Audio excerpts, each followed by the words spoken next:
Vas a Creer Podcast. Os damos la bienvenida de nuevo a todos los curiosos y curiosas que tengan muchísimas ganas de aprender el derecho de forma fácil, sencilla, con un poquito de humor. Y hoy estamos aquí, de momento, Carla y yo. Sí, estamos solitas, pero ahora llega el invitado de esta semana, que tenemos muchísimas ganas.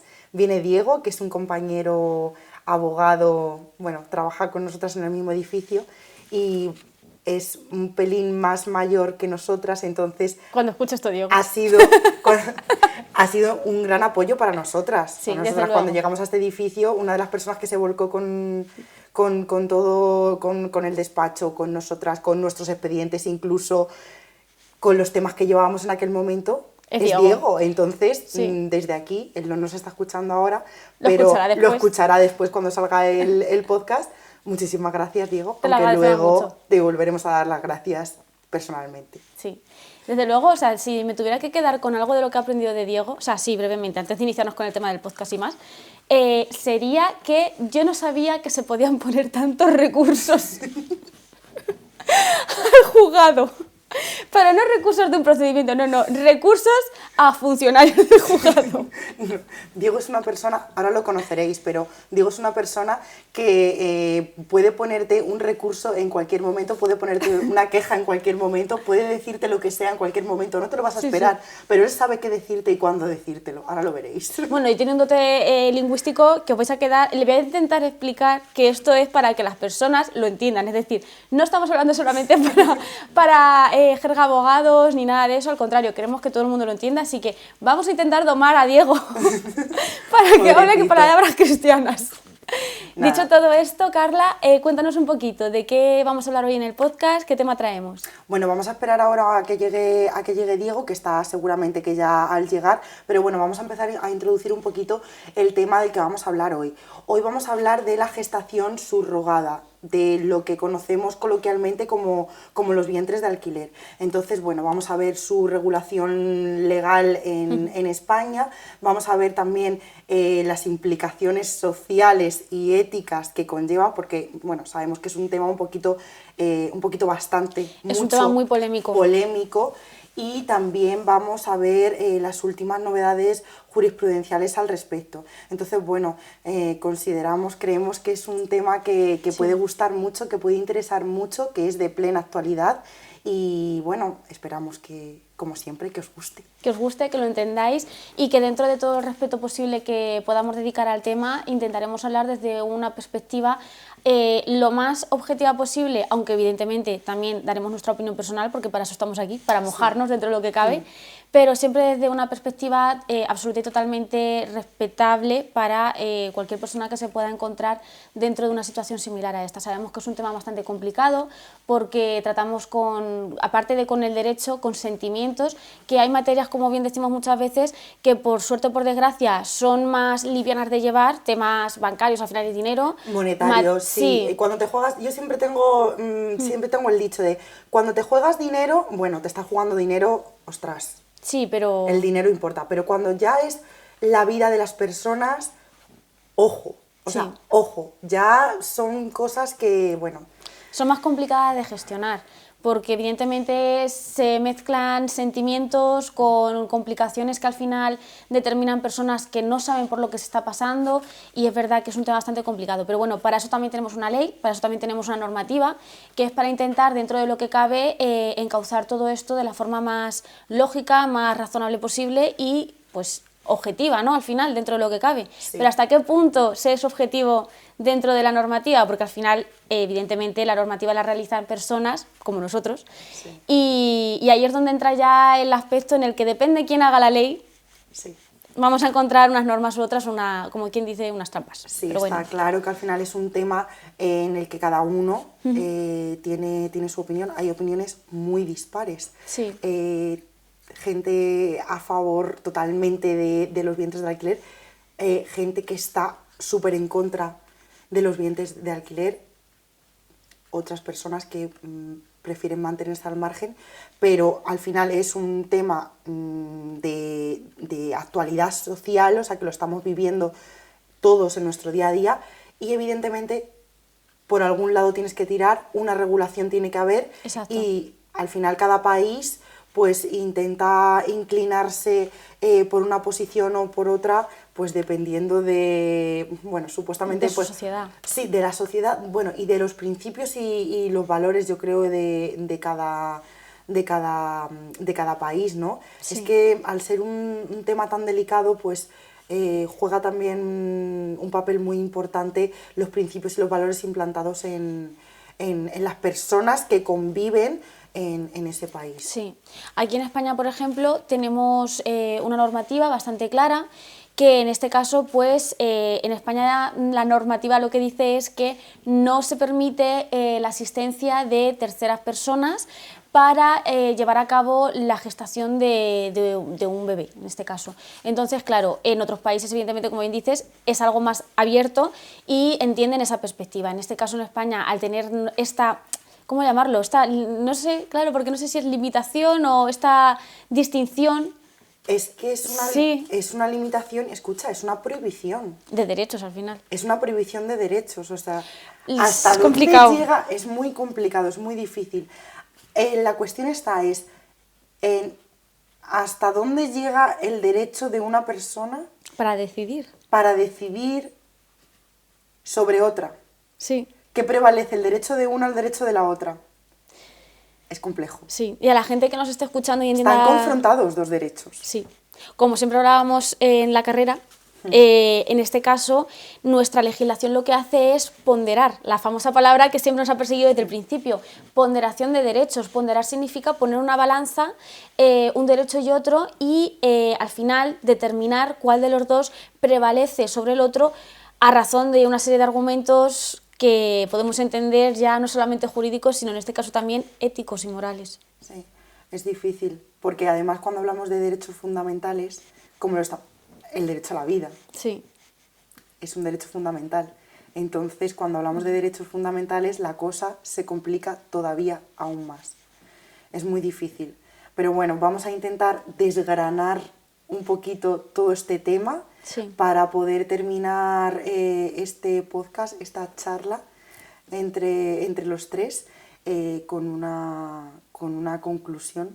Estamos hablando de un tema en el que no podemos hablar de devolvemos una cantidad de dinero o te devuelvo una casa o no sé, te embargo un coche. No estamos hablando de algo que se pueda retrotraer. O sea, estamos hablando de que en el momento en el que existe la gestación, yo no puedo matar al feto. ¿Me explico? O sea, es algo que difícilmente se puede retrotraer. Es un tema muy complicado. O sea, yo creo que Diego nos va a aportar bastante lucidez dentro de lo que cabe, porque es un tema complejo. Sí, Diego es una persona muy crítica, además, y es una persona con muchísima personalidad.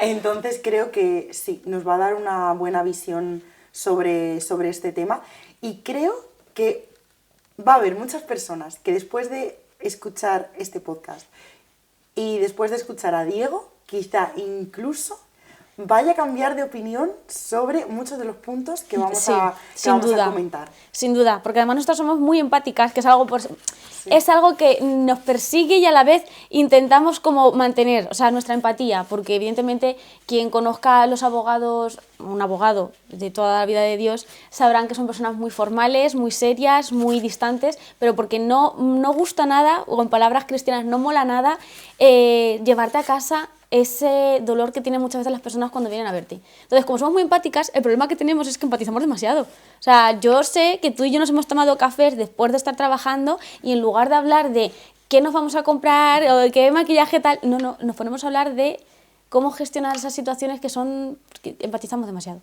Sí, nos llevamos los problemas de los clientes a nuestra vida. Sí. Eso está relativamente bien. Pues con este tema hacemos lo mismo. Sí. Nos lo llevamos a lo personal. Sí. Aunque no somos nosotras las que estamos en una situación de este tipo, nos lo llevamos a lo nuestro, sí, y nos ponemos mucho en qué haríamos si fuéramos nosotras, claro, si estuviéramos en una de las partes o si estuviéramos en la otra parte. Ahí es donde quería llegar. Es que es lo que hay que plantearse. ahí es donde quería llegar, porque todavía no hemos abierto el melón como tal, No, pero ya me estamos esperando a Diego. Estamos esperando a Diego, pero ya estoy pensando en, evidentemente, o sea, en un principio me hablan de vientres de alquiler, de gestación subrogada, lo primero que me viene a la mente, sinceramente, es esa persona que por más que quiera no puede tener hijos y que al final encuentra una solución dentro de lo que pueda tener en su mano, y en este caso es vientre de alquiler, vale. Pienso en el dolor de esa persona, o sea, pienso en lo mal que lo tiene que estar pasando y pienso en lo duro que debe ser. Pero es que luego, conforme hemos ido avanzando en la conversación, me ha ido viniendo a la mente la otra parte. La persona que gesta al bebé, que lo hace como un tipo de contrato y que si luego se arrepiente, ¿qué pasa con esto? Vale, pero es que con un contrato de este tipo, o yo voy a hacer un poquito de... Abogada del diablo. Abogada del diablo.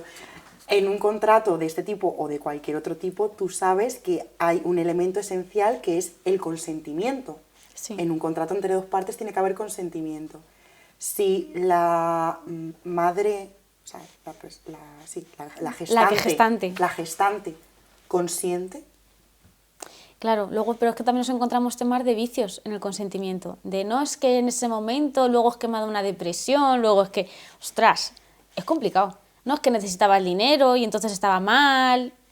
Es que es complicado. Son temas en los que hablamos de sentimientos, prácticamente hablando, porque mira, te ha salido la palabra contrato, que es algo súper formal, súper... es un contrato. Claro, súper detallado, que es que no tiene más vuelta de hoja, y luego nos encontramos temas pues, que detrás de este contrato, que es un papel como cualquier otro, están los sentimientos y es algo complicado. Sí, pero hay personas, madres, gestantes, que lo hacen, serán las menos, ¿vale? O las más, no lo sé, es que no sé la estadística que hay, no puedo hablarte de porcentajes.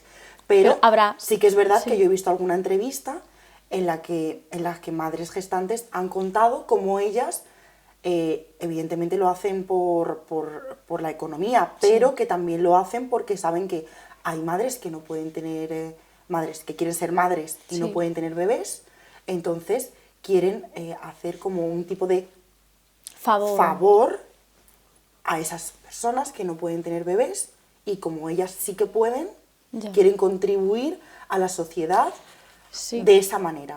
¿Qué hacemos con eso? Es complicado. Justo te iba a preguntar por algo parecido, o sea, por esta misma línea, y es que ¿tú crees, esto es algo muy personal, ¿tú crees, Carla, que en España no regularizamos esta situación por todo lo complejo que puede ser, no la previa, el durante? O sea, me refiero a que, ¿cómo exactamente Diego creo que nos va a poder aportar un poco más de luz en este sentido, pero otros países, ¿cómo pueden llegar a regularizar si la madre gestante por contrato fuma, bebe? ¿Qué tipo de limitaciones a tu derecho fundamental de existir te pueden llegar a poner? Yo creo que en España es que no queremos abrir ese cajón. Es que, vamos a ver, es un cajón. Normal que el legislador no quiera abrir ese cajón. Yo tampoco lo querría abrir. O sea, no sé ni por qué estoy hablando de este tema aquí, porque a mí es un tema que me da muchísimo reparo y muchísimo respeto, porque entiendo que es facilísimo hablar de este tema y que alguien se ofenda. Sí.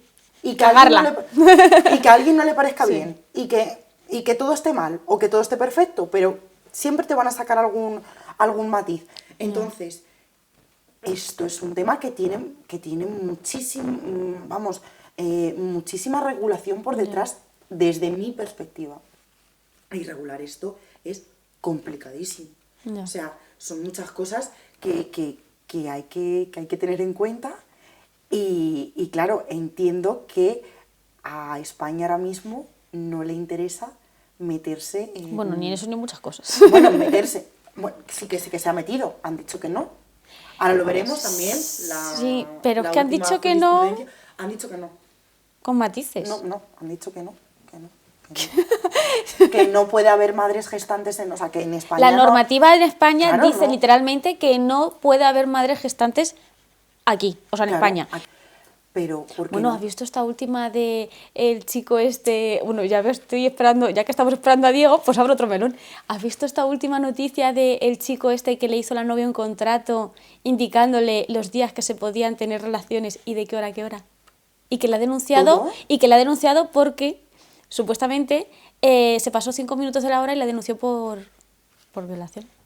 Pues un contrato. Si lo han firmado y hay consentimiento entre las partes que... Yo necesito saber esa sentencia. O sea, por favor, si alguien la sabe, ponérmela en comentarios, porque yo no puedo dormir tranquila sin saber qué ha determinado el juez en este caso.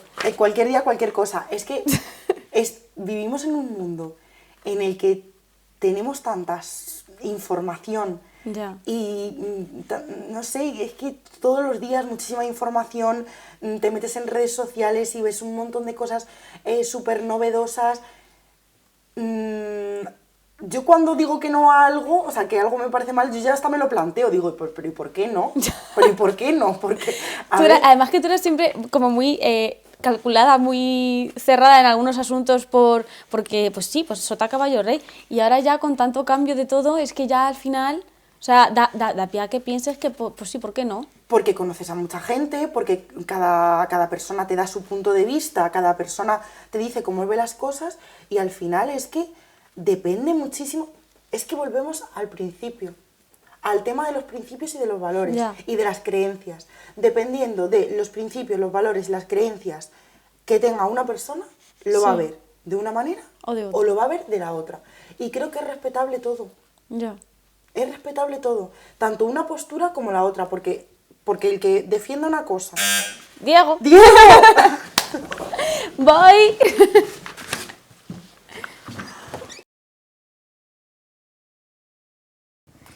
Bueno, ya estamos aquí con Diego, que ha llegado por fin. Hola, Diego, ¿qué tal? Hola, gracias. Gracias por invitarme a colaborar con el equipo jurídico de Cortes y Dueñas Abogadas. Y para mí, bueno, es un placer que me hayáis invitado y poder tener este ratito de charla o coloquio sobre un tema ciertamente candente y que genera debates en ambos sentidos. Entonces, al final, se trata de una cuestión que suscita muchos tipos de posturas que hasta la fecha de hoy cada uno, en virtud de sus convicciones o creencias, asume o sobre las que reniega. Bueno, Diego, yo quería empezar preguntándote que en España sabemos que a día de hoy, lo estábamos comentando Lucía y yo, la gestación subrogada no está permitida. Pero es cierto que hay personas que deciden acudir a otros países para hacer esta determinada práctica. Entonces, ¿qué es lo que ocurre en estos casos? Pues al final lo que ocurre en este tipo de supuestos es que cuando retornan a España gozan de una serie de barreras legales para acometer, en este caso, la inscripción en este caso del nacido y sobre todo la determinación de la filiación. Porque normalmente este tipo de prácticas suele producirse incluso en el ámbito del colectivo LGTBI, que evidentemente, sobre todo, sabemos que son relaciones mantenidas entre parejas del mismo sexo, por lo tanto, biológicamente no pueden llevar a efecto la procreación y ser, en cualquier caso, gestantes y al final ambas partes acometer a la procreación, como ya hemos dicho, y al nacimiento de los menores. Entonces, cuando retornan a España,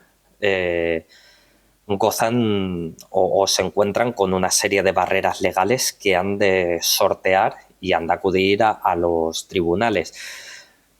Vamos a cerrar la intervención con una sentencia que ha emitido el Tribunal Supremo en fecha 9 de diciembre porque normalmente, o como regla general, las parejas cuando acuden a España intentan reconocer ese tipo de contratos. Contratos que son nulos de pleno derecho, como avanzamos. No sé si queréis continuar vosotras o... Sí. O sea, totalmente de acuerdo. Bueno, ya le habíamos explicado a los oyentes que tú eres una persona con mucho don de palabra. Creo que en la primera intervención ya se ha notado el don de palabra que tienes. Lo has explicado súper bien, sí. ¿En qué estás de acuerdo tú? Ay, qué malo eres. Es que malísimo. Yo estoy de acuerdo en...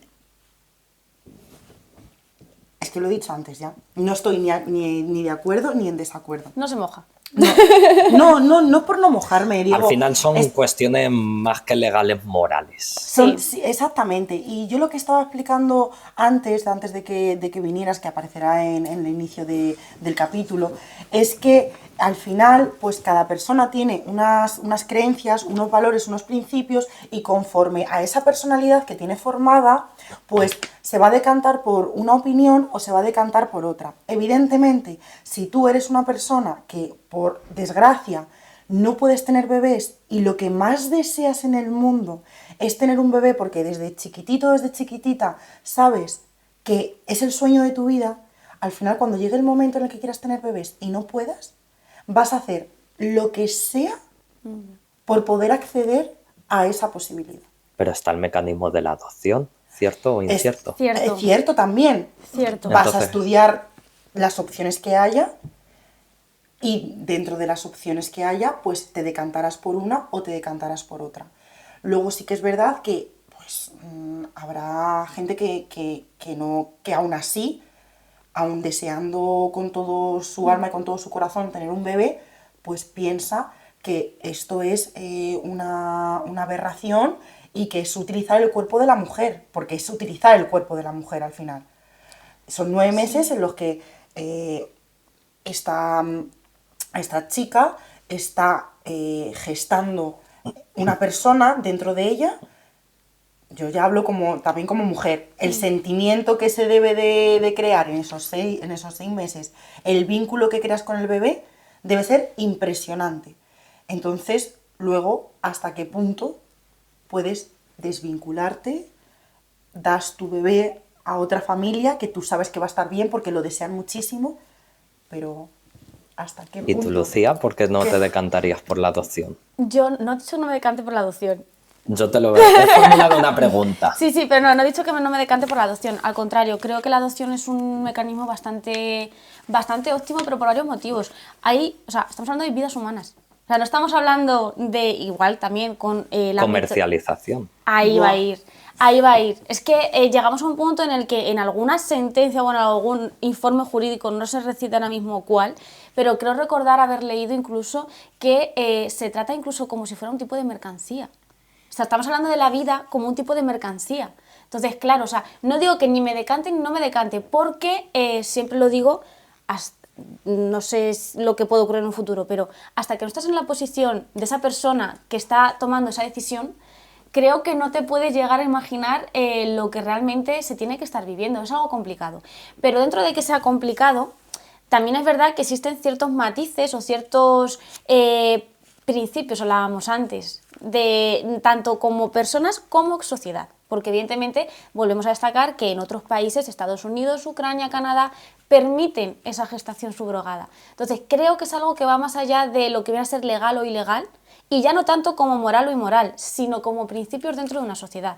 Y que cada país marca una sociedad distinta. Evidentemente no nos podemos comparar con los Estados Unidos, que se van a dormir a las 8 de la noche, cuando aquí en España es habitual a las 8 de la noche estar tomando el tercer café. Entonces, claro, sí que es verdad que pienso que es algo complicado. Ni me decanto ni me dejo de cantar, pero sí que es cierto que la forma de proceder, hablábamos antes, Carla y yo, es un contrato. Un contrato. Algo que estamos hablando de sentimientos, de personas. No hablamos de algo monetario y hablamos de que esto es un contrato. Porque al final, a cambio de una prestación económica, también a otras personas que se encuentran biológicamente bajo esa imposibilidad de fecundar o de gestar, se les permite suplir ese sentimiento de vacío o ese sentimiento de paternidad o maternidad deseado. ¿Por qué? Porque al final, por ejemplo, si estamos hablando, retornamos a lo mismo, al ámbito de las parejas del LGTBI, hombre y hombre. Al final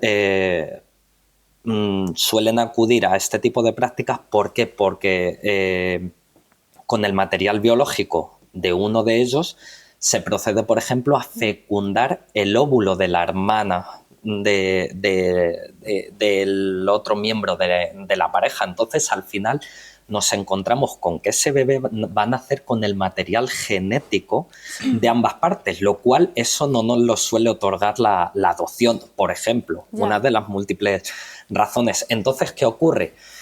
Mediante esa fórmula nos encontramos, insisto, con esa unificación del material biológico y se suple ese sentimiento de vacío que por razones de condiciones sexuales no se puede llenar dentro del ámbito biológico por la propia configuración humana. Entonces, ¿hasta qué punto es incorrecto? Es difícil de determinar. Es difícil. Es un debate profundo. Sí. Pero aparte de eso es que creo que ya no solamente, depende del caso, con muchas barreras estatales. Eso iba a decir. Aparte de todo eso y de, evidentemente, la opinión que tenga cada persona de decir, no es que quiero que mi hijo tenga mi material genético. Evidentemente todos vamos a querer eso, pero yo creo que va incluso más allá. O sea, creo que en ocasiones, que tienen que ser así, porque tienen que ser así, estamos hablando de niños, pero a veces ¿no te parece demasiado burocrático, demasiado complicado adoptar? Estamos hablando de vidas humanas. La administración es garante de esas vidas humanas. Entonces, ¿qué ocurre? Que la administración tiene que asegurarse que los padres o los progenitores adoptantes gozan de las condiciones idóneas para llevar a efecto esa adopción y a lo largo de ese procedimiento de adopción, una vez culmina, ver garantizada la protección del interés favor fili, es decir, preservar los intereses de los menores. Al fin y al cabo, ¿es un procedimiento riguroso? Sí. ¿Dificultoso? También, pero que se encuentra encaminado o el fin encaminado no es otro que preservar y garantizar los intereses de los menores. De ahí que goce de esa dificultad o que nos encontremos con esa dificultad ciertamente inusitada a lo largo del proceso de adopción. ¿Es cierto que podrían acortarse o soslayarse determinados trámites a lo largo del mismo? Sí. ¿Crees que si eso se hiciera, o sea, si se soslayara, se fomentaría, se limitaran un poquito algunas partes de esos procesos, estaríamos favoreciendo a que no hubiera tanta gestación subrogada de personas que van a esos países para... Yo creo que sí. Yo creo que sí. O sea, mi opinión es que sí. Carla dice que no. Yo creo que no. ¿Y por qué? Yo creo que... No lo sé. Vamos, vuelvo a decir lo mismo. No puedo sacar estadísticas, no puedo opinar con datos exactos. Pero vamos, yo creo que la persona que quiere tener un hijo suyo, con su material genético, lo quiere tener a toda costa. Eso es. Y no quiere adoptar, porque estoy totalmente de acuerdo en que los trámites para adoptar son tediosos. Lo peor, hay unas listas de espera tremendas. Tú te pones a lo mejor ahora en la lista de espera para adoptar y a lo mejor te pasas años y años y años esperando hasta que empieza el trámite. Tú solamente estás en lista de espera. Pero dos apuntes respecto a esto. Me parece fenomenal que se tenga tantísimo cuidado en los procesos de adopción, porque luego muchas veces hay padres que adoptan y cuando ya tienen al niño en su casa es un drama y no quieren niño. Entonces, pues para exponernos a ese tipo de situaciones, mejor tener cuidado y saber dónde van a ir a parar los niños. O sea, desde mi perspectiva, en ese aspecto, la administración, bien, fenomenal, porque son cosas con las que hay que tener mucho cuidado. Y luego, por otro lado, el tema, lo que me preguntabas, el que quiere ser padre de un hijo suyo, lo va a querer ser. Pero al final, y que también, recapitulando, también gozamos con la barrera a la nacionalidad. O sea, perdón, topamos, digo yo, gozamos, porque son menores nacidos fuera de territorio nacional. Para luego adquirir la española ya nos encontramos con una de las primeras trabas.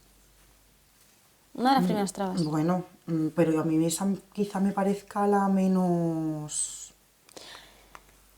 No sé. Importante, o la de menor peso. La de menor peso o la menos complicada de gestionar, quizá. Sí, no, claro, porque al final... O sea, creo que es lo de menos. Aplicándose la ley orgánica de extranjería, al final se adquiere esa doble nacionalidad. Eso no tiene... No, es que eso es lo de menos. No, pero que al fin y al cabo es otra barrera. Sí. En cualquier caso, si antes nos encontrábamos con montañas de cara a la determinación de la filiación, porque evidentemente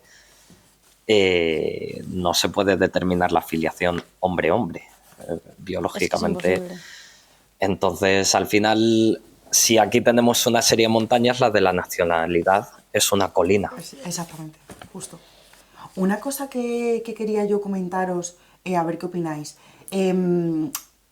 es que también nos exponemos al riesgo, que entiendo que por eso también los estados, como por ejemplo el español, no se atreven mucho a mojarse en el tema de la gestación subrogada, y de momento a todo es no, no, no, no, no, y está todo como muy paralizado.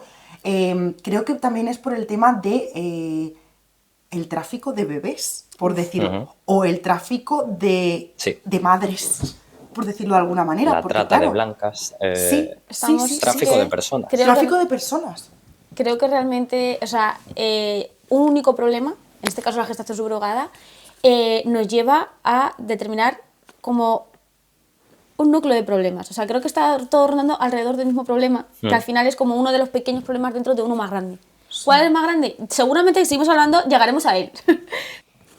Entonces tú, Diego, ¿cómo ves este tema? ¿Crees que si en algún momento se regularizara en España y se llegase a redactar una legislación sobre la gestación subrogada en concreto, ¿crees que esto podría afectar a promover de alguna manera la trata de personas?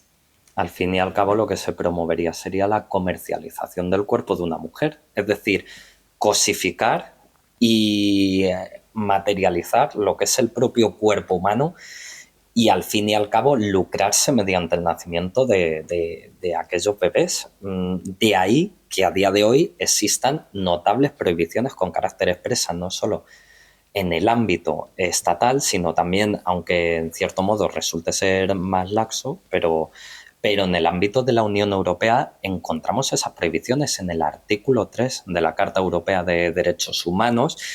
Y en nuestro ámbito estatal, insistimos, la ley en materia de reproducción asistida prohíbe expresamente este tipo de prácticas. Incluso el Código Penal en su artículo 221 lo tipifica como un hecho delictivo, tipifica esa comercialización, para que nos entendamos, lucro obtenido mediante el empleo del cuerpo de una mujer para llevar a efecto la gestación.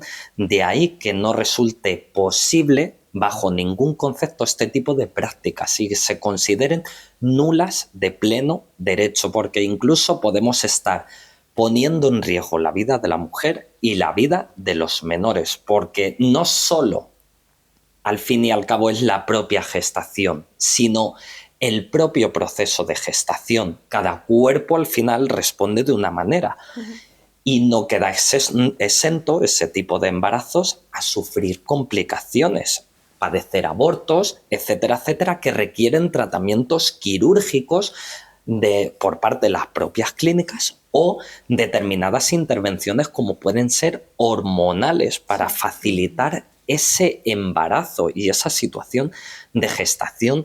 De ahí insistimos que hasta la fecha se encuentre prohibido. El día de mañana, al final, la sociedad va mutando, igual que va mutando o se produce una variación interpretativa, por ejemplo, en los preceptos constitucionales. Esa modificación mediante la mutación o la interpretación acorde a los tiempos sociales que establece el artículo 6 del Código Civil a la hora de llevar a efecto la interpretación de los preceptos normativos, como decimos. ¿Por qué? Porque efectivamente la sociedad no permanece anclada en el tiempo. La sociedad, igual que un río, va discurriendo, igual que va discurriendo dentro del ámbito moral. Entonces, si el día de mañana al final se procede a la redacción de un texto normativo que permita este tipo de prácticas, creo que al final va a entrar en colisión dentro del ámbito o con el artículo 15 con respecto del derecho a la integridad física, o incluso el artículo 16, la indemnidad moral, las propias creencias de la mujer, porque habrá mujeres que expresamente y bajo su propio consentimiento, igual que hace una década la eutanasia era impensable, a día de hoy se ha materializado. Y en el día de hoy la eutanasia es impensable, pero a lo mejor el día de mañana hay mujeres que, insisto, bajo su propio consentimiento y asumiendo los riesgos que ello embrida, decidan someterse a este tipo de prácticas y así suplir aquella situación de vacío o aquel anhelo de paternidad o de maternidad que puedan tener ciertas parejas, o bien que resulten ser estériles, o, insisto, utilizamos otra vez el ejemplo del colectivo LGTBI, que necesiten suplir ese vacío a través de la gestación mediante el empleo del material genético propio. Y Diego, tú en relación a estos temas, bueno, este tema en concreto de la gestación, ¿qué diferencias legales o legislativas encuentras frente a otros países como Estados Unidos? En Estados Unidos se encuentra permitido. Ya, eso creo que nos ha quedado claro. Me refiero a que evidentemente en Estados Unidos también está prohibido matar, ¿vale? Entonces, en España también. Dentro de la normativa de otros países frente a la nuestra, ¿qué tipo de diferencias encuentras para que entiendan que está permitido esa práctica y aquí no? Es decir, antes hablábamos de ponderar derechos, ¿vale? Uh-huh. De ponderar el derecho a la vida frente al derecho de otras cosas. ¿No? Al derecho a querer tener un bebé. A tener un bebé, vale. No sé. Hablábamos de ponderación de derechos. Se lo van a pasar pipa para recortar este episodio. Entonces, en relación a la ponderación de derechos, no sé si nos puedes sí, ilustrar... que en Estados Unidos no goza del peso que goza. Para que lo entendamos y resumido o extrayéndolo a la expresión mínima, no goza del peso que goza en la Unión Europea o en nuestro Estado uh-huh.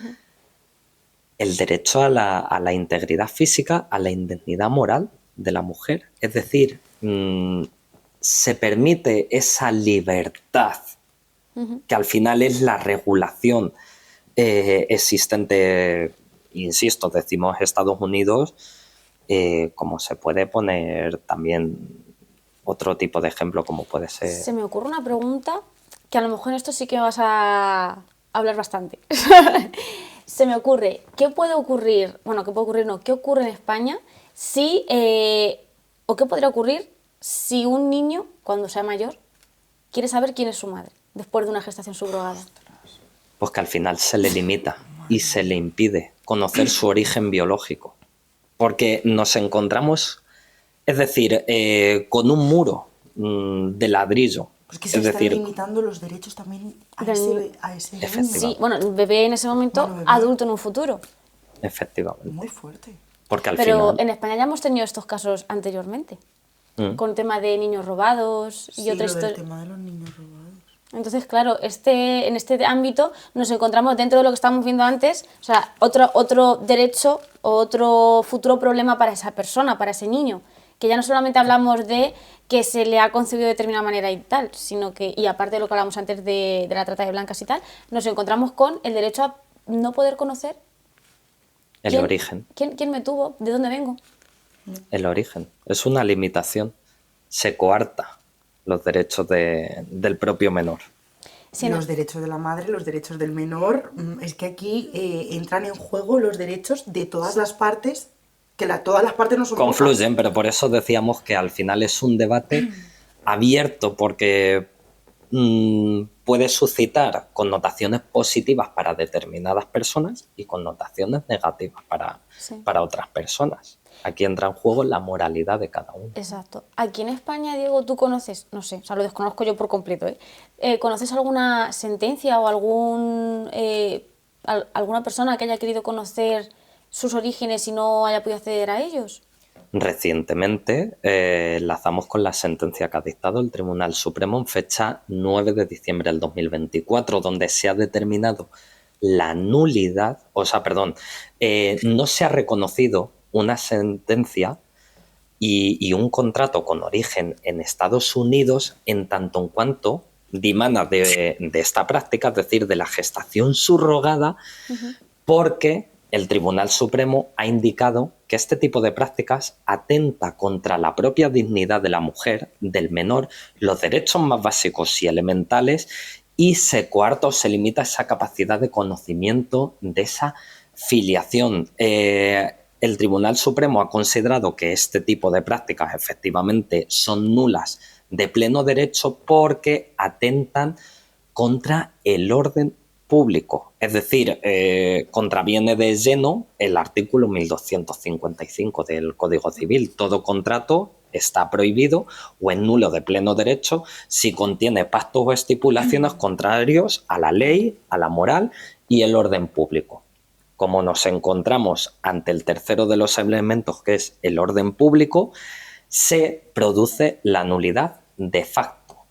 Nulidad que per se lleva aparejada esta práctica de conformidad a la propia normativa por la que se rige el Estado español, incluso la normativa europea, como hemos dicho, el artículo 3 de la Carta Europea de Derechos Fundamentales, y reiteramos, el alto tribunal lo que indica es que no se puede llevar a efecto esta cosificación de la mujer y menos aún se pueden limitar los derechos del propio menor, porque es atentar a los principios más básicos y elementales del ordenamiento jurídico constitucional. Atenta contra la propia dignidad de la persona, según la interpretación del Tribunal Supremo. Y ahora me causa otra cuestión. Yo soy la más preguntona. Me lo dijo el otro día un notable compañero nuestro, que además fue profesor nuestro de la universidad. ¿Qué preguntona era? Yo sabía que ibas a llegar lejos, evidentemente. Me causa otra pregunta nueva. Hablábamos antes de que en este tipo de situaciones no podemos retrotraer la situación al momento inicial. No podemos cambiar el dinero, devolver una casa, traer un vehículo nuevo. Al final el menor ha nacido. ¿Y qué vamos a hacer con él? O sea, ¿qué va a pasar? O sea, mi pregunta es, ¿qué va a pasar ahora con ese chico, con ese niño? ¿Qué va a pasar? Pues al final, en España no goza del reconocimiento la filiación pretendida. Se sigue siendo hijo de su madre, Eso o sea, de es. la madre que le ha gestado. Eso es. Es que es muy fuerte. O sea, que es que al final con esa sentencia que es súper reciente, que es de hace 4 días prácticamente, prácticamente no, hace Es 4 días. la clave de bóveda, podríamos decir, de la interpretación que ya lleva conformando el propio Tribunal Supremo. Claro. Es que ya se ha inclinado por alejarse de la gestación subrogada. Ha cerrado. Sí. O sea, se ha alejado, ha dicho no. Punto. No es posible. No hay más. It's Aquí impossible. esto no se hace. Ya está. El resto de países más avanzados, si lo queremos llamar de alguna manera, porque avanzados relativamente, bueno, según como lo miremos, que hagan lo que quieran, pero nosotros no. Efectivamente. Es lo que ha hecho el Tribunal Supremo. ¿No te parece que últimamente toma decisiones muy extravagantes? Muy extravagantes. Extremistas. Al final lo que ha hecho el propio Tribunal Supremo, pues yo creo que en cierto modo abrir en canal nuevamente el debate sobre la gestación subrogada. Que es cierto que es el único capacitado para emitir o conformar doctrina. Cierto. Pero a partir de ahí, insistimos, dentro del ámbito de la moralidad, podemos, o esas resoluciones pueden ser criticables, porque es legítimo la libertad de expresión y sobre todo efectivamente. Al fin y al cabo nos debemos de regir por la interpretación que realiza el Tribunal Supremo. Interpretación que puede ser sometida a variación o al cambio o a giros doctrinales con el paso del tiempo, porque no permanecen encorsetadas. Totalmente. Yo también quería hacerte ya una pregunta para terminar, porque se me ha ocurrido al hilo de la conversación y no tengo ni idea, la verdad. A efectos tributarios, cuando claro, esto es otra cosa que hay que pensar. Cuando una persona está pagando a otra, es así, porque geste un bebé, 30.000, 50.000, no sé cuánto es lo que cuesta un vientre de alquiler y espero no tener que saberlo nunca. ¿Tributa? Al final esos 30, esos 50, esto es un negocio, es que... Esas transacciones se llevan a efecto en el país donde se produce la gestación. Pero están sometidas a tributación, porque yo me imagino que tú no puedes pagar a una persona Al final debes regirte por la normativa del país donde se produce esa gestación, porque es el lugar donde se procede a la celebración del contrato. Y estamos hablando de ese arrendamiento durante 9 meses del vientre, es decir, del propio cuerpo humano. En España es que sencillamente no goza de cabida. Lo puedes enmascarar bajo otro tipo de transacción jurídica. Pero en España no puedes poner en el concepto transferencia bancaria alquiler de vientre. Es que es complejo, ¿eh? Es que te puede caer un palo. Sí, pero si se regularizara en España, ¿cómo tributaría? Pues al final... Te tendrías que dar de alta como autónomo para... se habilitaría, al final esto es como las propias clínicas abortivas. Esto se llevaría a efecto dentro del ámbito de una clínica privada, bajo un seguimiento médico, bajo la oportuna supervisión, y se haría, insisto, de conformidad a un tratamiento médico quirúrgico, una prestación de servicios. Es que si lo pensamos, es una prestación de servicios. Permanente. No, sí, permanente cuando permanente nace. Porque es para toda la vida, sí. Es complicado. Es dificilísimo, es muy, muy difícil este tema. Cierto. Bueno, ¿algo más, Lucía? No, yo creo que ya. ¿Alguna duda más que le tengas que preguntar? Me saldrán. Pero yo te quiero pedir que otro día, por favor, vengas a traernos otros temas, porque creo que la gente tiene que estar alucinando con todo lo que hemos hablado. A nivel jurídico, que a lo mejor entienden, a lo mejor no, pero seguro que con tu don de palabra. O sea, eso seguro, 100%. Pues gracias, yo encantado. Te llamaremos de nuevo, pues estaremos encantadas de volver a grabar algo así también novedoso, que a la gente también le pueda interesar, y sobre todo les pido que nos dejen preguntas en comentarios y que, si es posible, pues las respondemos contigo en otro episodio. Y salimos de dudas con todo esto, pero desde luego es que se lo decíamos antes de que llegara, ya verás el podcast cuando lo veas entero, pero lo decíamos antes de que llegara, o sea, hemos aprendido muchísimo contigo hoy y yo con vosotras y antes del podcast, o sea, desde luego creo que también hemos dicho que es la primera persona de la que he aprendido que existen recursos para todo. ¿Cuántos recursos pones y cuántas quejas pones? Pues al final todos los días por todas las cosas, prácticamente. Y vamos a hacer como un tipo de pregunta para cerrar los episodios, que es algo novedoso, pero claro, hemos empezado a pensar algo que tenga relación con nuestro mundo jurídico, a ver qué podemos hacer a la gente que venga, una pregunta que sirva para todo y que la puedan contestar. Y claro, no se me ocurre una en concreto, pero ¿cuántas veces discutes en el día? ¿Con quién? En general. Pues al final la profesión de la abogacía es complicada y al final, lamentablemente, tienes la lucha con el propio cliente, porque no debemos olvidar que somos independientes según el código deontológico a la hora de trazar nuestra estrategia jurídica. No tenemos por qué padecer ningún tipo de injerencia por parte de nuestros clientes. Dentro del ámbito judicial, al final somos personas humanas, somos vehementes en la defensa de los intereses de nuestros clientes o nuestros representados. Y al final asumimos como propios, porque no nos olvidemos que la abogacía es una de las pocas profesiones, por no decir prácticamente la única, que se encuentra regulada dentro de la propia Constitución.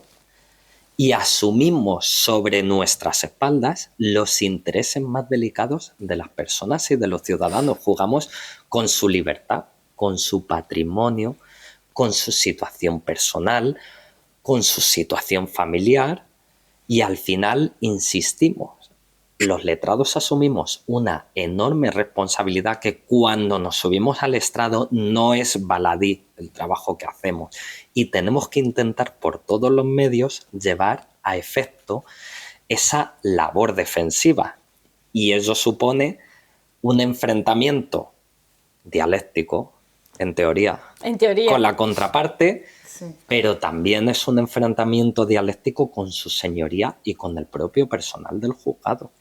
De ahí que muchas veces, pues al final también se nos hieran esos sentimientos cuando obtienes una sentencia en la que no es acorde a la defensa de los intereses de tu cliente. Intentas acercar una solución satisfactoria a ello, pero muchas veces, y lo que se debe de comprender es que no está en nuestras manos.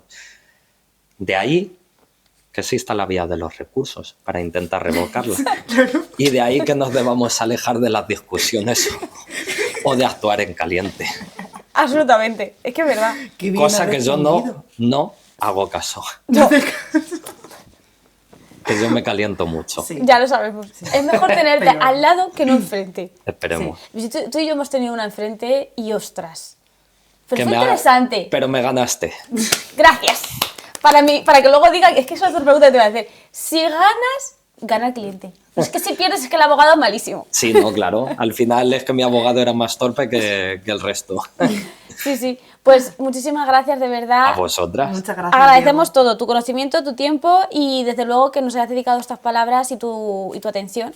Y nos damos la palabra de que vas a volver. Sí, hombre, seguro. a lo mejor el próximo podcast podemos tratar los gastos de naturaleza extraordinaria. Eso le encanta a Carla. Por ejemplo, que es un debate abierto. Bueno, hace un ratito estaba hablando sobre el tema de las joyas en una liquidación de sociedades gananciales. Sí. El peritaje. Un tema mañana y no hay peritaje ni hay nada. Me dicen que hay unas joyas ahí, pero tengo que ver a ver, porque no me han aportado nada, Diego. Ahora cuando terminemos de grabarlo. Ya, pero a lo mejor no es oro y es Golfi. ¿Te imaginas? A mí que me lo acrediten. Aquí la prueba manda. También hay que hablar un día de... Certificado de garantía y de autenticidad. Vale. Bueno, Diego, muchísimas gracias por venir. A vosotras. Te agradecemos enormemente que hayas hecho el esfuerzo, porque sabemos que con el tiempo tan limitado que tenemos en nuestra profesión es un esfuerzo muy grande, así que te volvemos a agradecer que hayas estado aquí, que hayas compartido este ratito con nosotros, que nos hayas enseñado y que hayamos podido aprender tantísimo de ti. Y te esperamos en otros capítulos, que seguro que los oyentes están encantadísimos de volver a verte por aquí y de escucharte. Pues así gracias. que nada más, esto sería todo por el episodio de hoy. Esperamos que os guste, que os haya resultado interesante todo lo que hemos estado comentando y os esperamos el mes que viene en el próximo episodio. Chao. Bye. Gracias. Hasta luego.